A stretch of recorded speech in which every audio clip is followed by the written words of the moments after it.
Welcome to this fun people painting watercolor tutorial. The first part of this tutorial, I'm going to show you how to paint this picture, keeping everything quite simple, focusing on the people. The second part, I'm going to be adding a lot more buildings and shadows and details.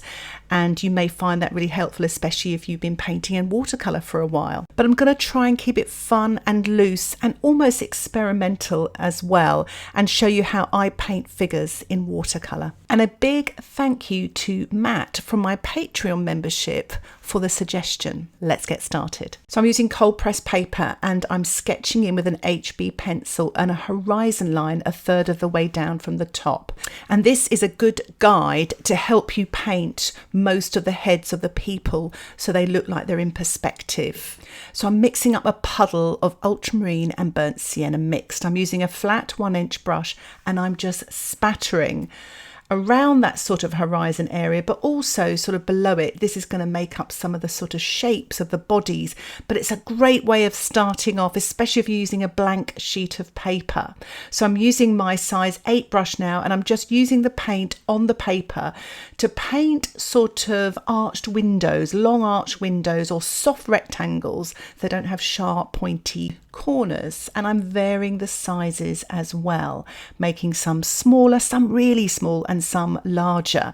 So it looks like people way off in the distance and people coming towards us.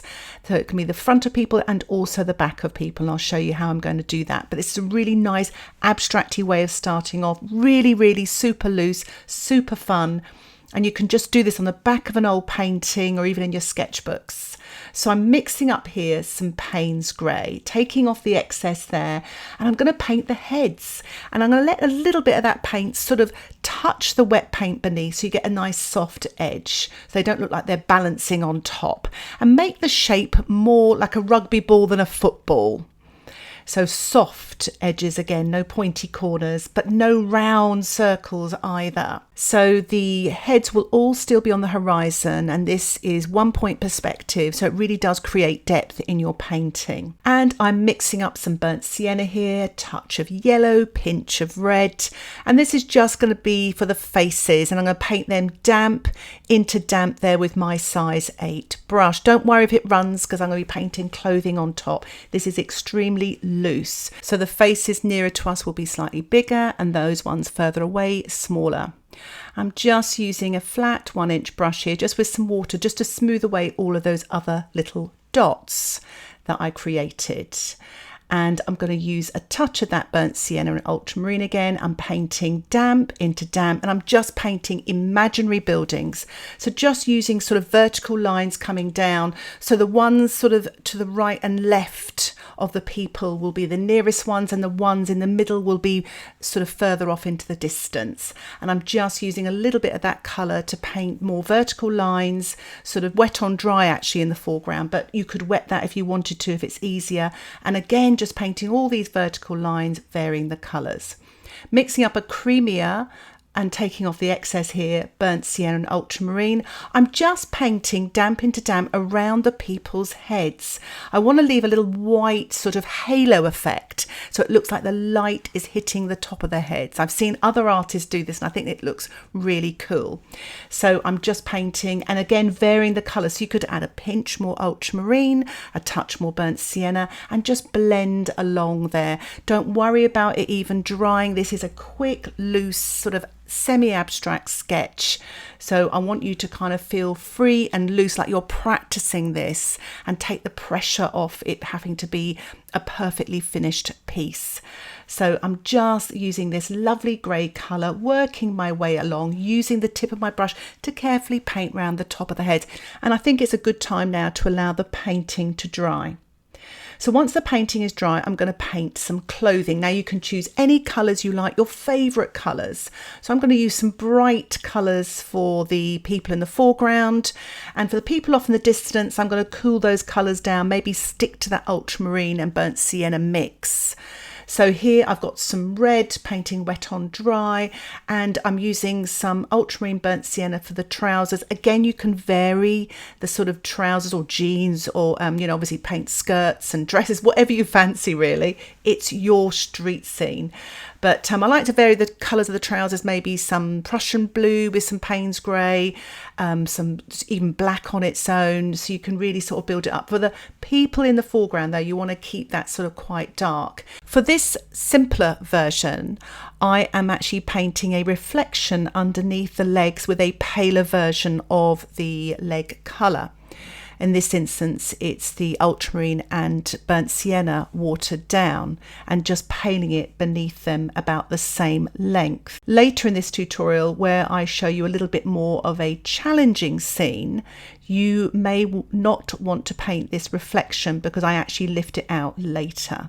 So you may want to check that out and decide which one you want to paint. Now the legs are literally two sort of straight lines down, coming from the sort of waist or from the bottom of the jacket or coat. I usually make one line slightly thicker than the other and one leg shorter than the other, so they look like they're walking and one leg's a little bit behind, so the leg coming forward is slightly thicker. Hope that makes sense. But don't worry if you don't get that quite right. It is sort of an impression and it's sort of semi-abstract painting. So as you can see here, I'm just mixing up some burnt sienna with a touch of ultramarine, painting a sort of dark sort of brown coat, wet on dry, and then mixing up a little bit of violet and Prussian blue here for the trousers. And again, one leg longer than the other, so they look like they're walking off into the distance there. So I'm going to focus on painting a person here just in the sort of middle distance. So again, painting the little arch window with the dark sort of Paynes grey colour, rinsing my brush. I've decided to give her a red skirt, so I'm painting that wet on dry, and I'm using a little bit of dark just to paint the legs in, again one shorter than the other. And as you can see, these legs are higher up than the legs of the people in the foreground, so the legs go higher but the heads remain around that horizon line, remember, to create depth in your painting and to follow the rules of 1 point perspective. And as things go further away, they get smaller and paler. So details like I'm painting here, buttons on a coat, etc., darker, stronger tonal colours will come forward. So you can really dress up your people. You can give them hats and scarves, bags, etc. You can even put a couple together or a little group together. I've actually got them all by themselves here. Didn't really think too far ahead here. I have to say, just spattering at the beginning is such a loose, lovely way of starting a painting like this, because you kind of just go for it. So I really recommend it. So I'm actually using green here, green coat, quite nice. And again, with the legs, nice sort of dark grey colour there. And with the arms, etc., I wouldn't worry too much about the arms at this stage. I will be putting them in later. I find sometimes when you've got all of this to worry about, it can really tighten you up. So you can just paint these arch windows in, a little bit of detail and colour, and two sort of vertical lines, one thicker than the other for the legs. You can kind of get started, get those shapes started. The other thing you want to do is try and have the sort of the bodies, the arch windows, about the same length as the legs. It kind of keeps that person in proportion as well. And then a very, very small head. You can always make the heads bigger, but it is trickier to make them smaller.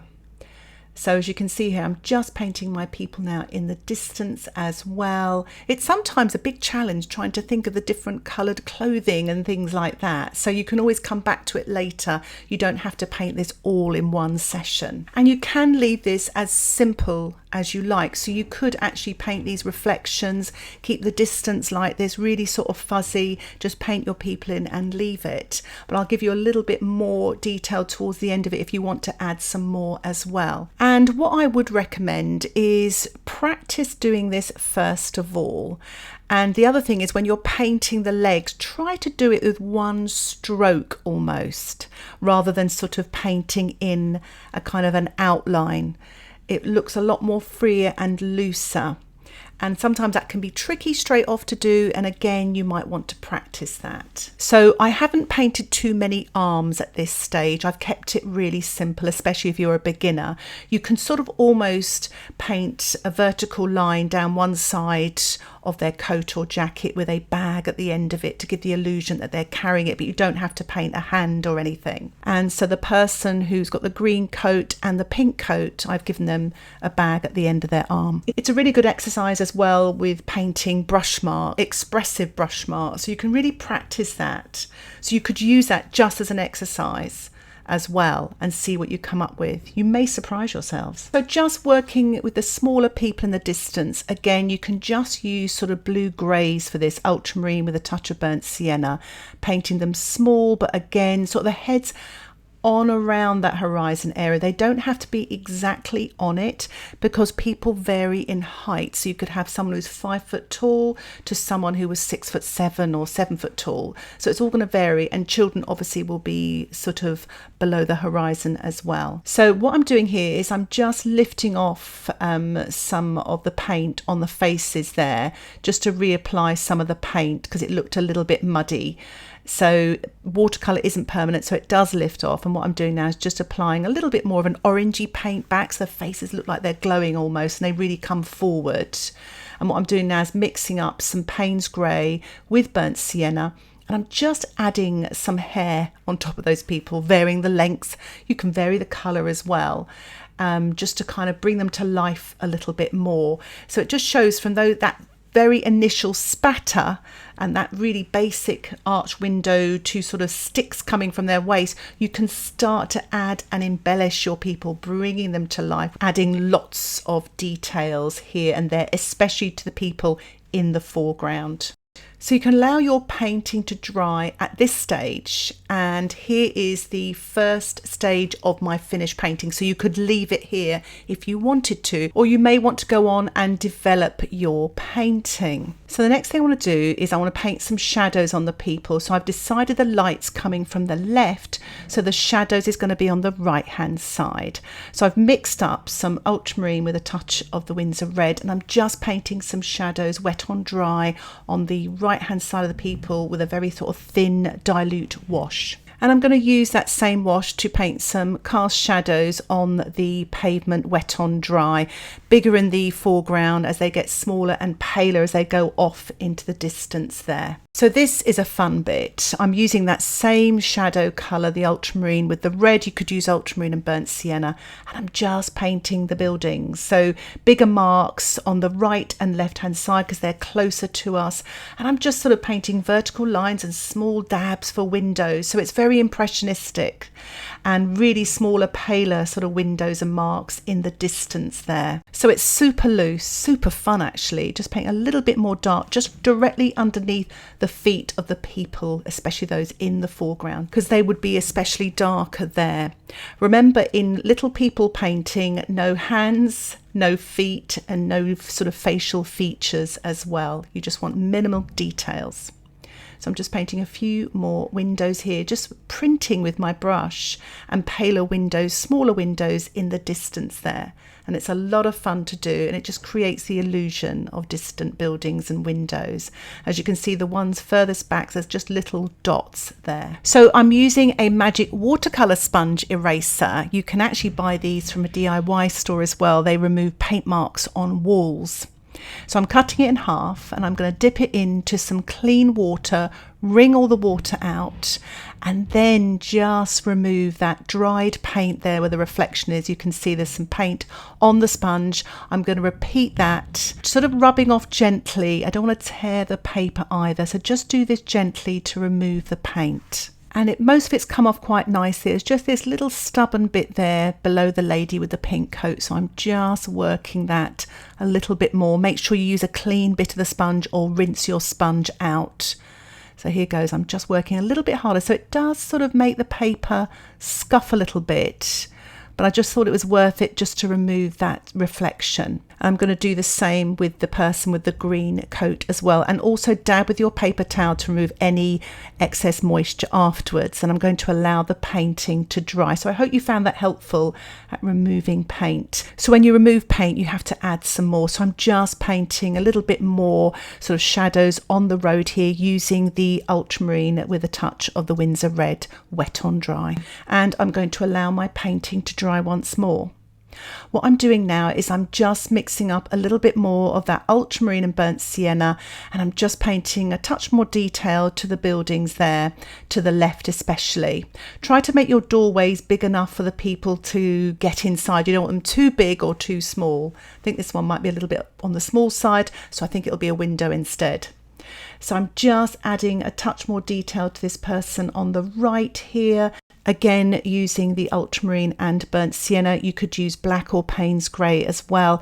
And I'm just embellishing, sharpening up edges, painting shadows undercoat. So adding more details wet on dry. You can just stick to that dark colour, painting bags, sharpening up the heads, and just these little darks and details, painting sort of the shadows between the arm and the back, just here and there. Really does bring the painting to life, make it look a little bit more impressionistic, less abstract almost. So it's up to you how far you want to go, but just by adding these darks really is helpful. And you can just paint once as well when you paint these marks. And always keep loading your brush as well. So I'm just adding a few more marks and windows here, wet on dry on the buildings, a little bit paler. And I thought I would just give a final spatter here. I started with a spatter, I'm going to finish with a spatter of a very dilute ultramarine and burnt sienna just around the horizon lines. They look like lots of people in the distance, lots of tiny small heads to finish off. So here is a close-up. I'm really pleased with it, and I really hope you enjoy this tutorial. So if you have any questions about this tutorial, please put them in the comments section. And if you'd like to see more content like this, don't forget to subscribe to my channel where you'll get updates of my latest tutorials. And for those of you that like to get access to my weekly exclusive video tutorials, why not think about joining my Patreon membership? Details about the membership can be found in the description below. Thank you so much for watching. Happy people painting. Bye for now.